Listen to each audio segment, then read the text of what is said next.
I'm glad to join my colleagues and the rest of you this morning.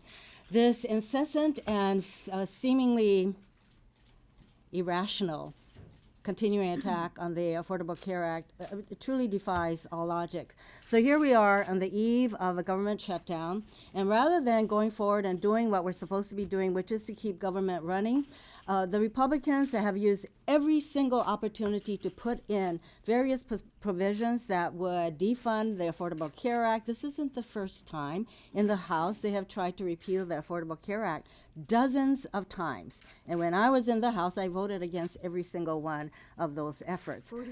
43, dozens. So so there's somebody who said if you keep doing the same thing, you're going to get the same results. So it's time to take another tack. But apparently the Republicans have not gotten that message yet. And so here we are in the dead of night, while most of us were sleeping, except for those of us who continue to be watching what the House was doing.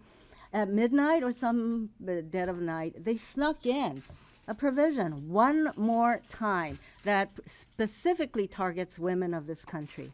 It's just amazing. We already have laws in this country that prohibit discrimination on the basis of sex, race, religion, and yet they put in this provision that just targets the women in this country.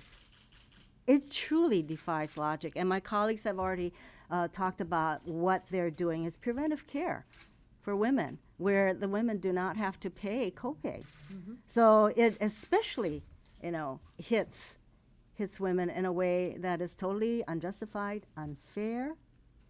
And I say to everyone in this country who cares about fair treatment of everyone, stop doing this. Let's move forward.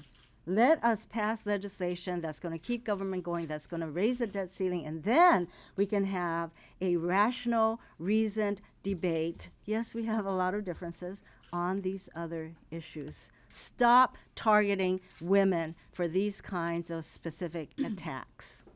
Thank you. Thank you so